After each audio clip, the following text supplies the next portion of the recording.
de Oliver Sacks y de su libro El hombre que confundió a su mujer con un sombrero, del capítulo 10.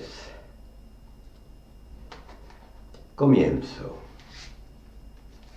Ray, el, entre comillas, tiqueur, ingenioso.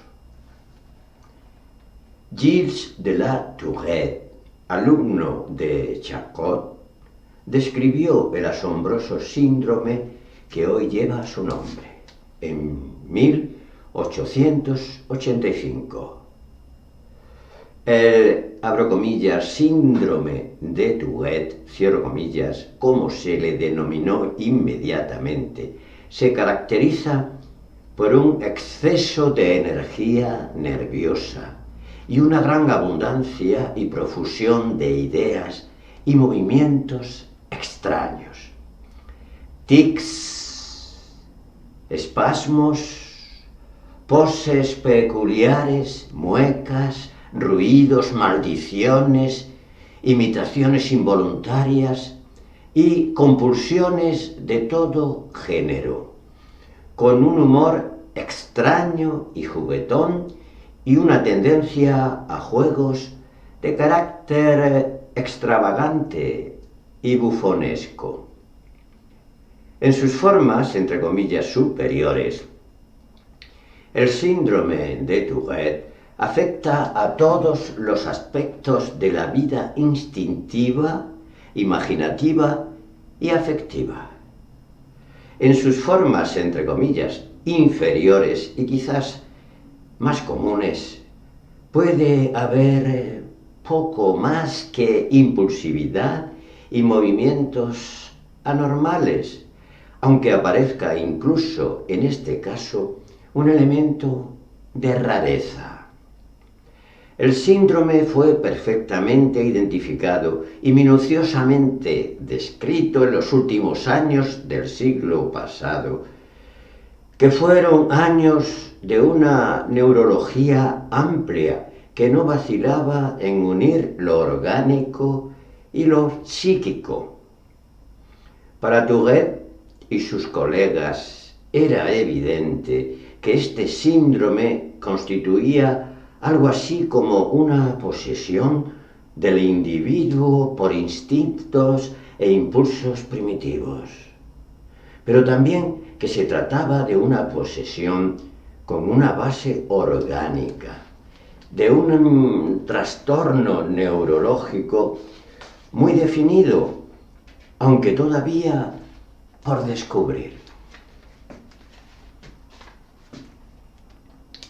En los años que siguieron inmediatamente a la publicación de los primeros artículos de Tourette, se detallaron varios centenares de casos de este síndrome.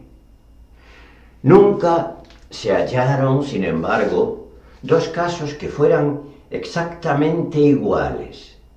Se hizo evidente que había formas suaves y benignas y que había otras de una violencia y un carácter grotesco terribles.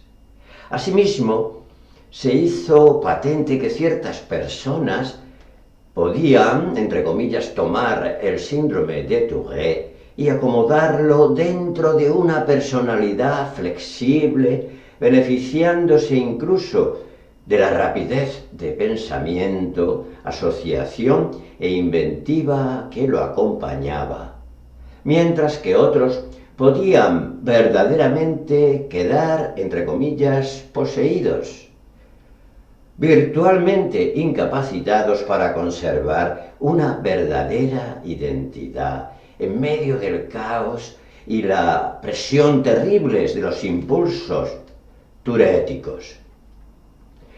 Había siempre, como indicaba Luria en el caso de su mnemonista, una lucha entre un, entre comillas, ello y un, entre comillas, yo. Charcot y sus discípulos, entre los que figuran Freud, Babinski, además de Tourette, fueron de los últimos en su profesión que tuvieron una visión conjunta de cuerpo y alma. Entre comillas, ello y entre comillas, yo, neurología y psiquiatría. En el cambio de siglo se produjo una escisión entre una neurología sin alma y una psicología sin cuerpo, y desapareció con ello cualquier posibilidad de aclarar el síndrome de Tourette. En realidad, pareció desaparecer el propio síndrome. Apenas si se habló de él en la primera mitad de este siglo. En realidad, algunos médicos lo consideraban como una cosa entre comillas mítica, un producto de la fértil imaginación de Tourette. Pero la mayoría no había oído hablar de él siquiera.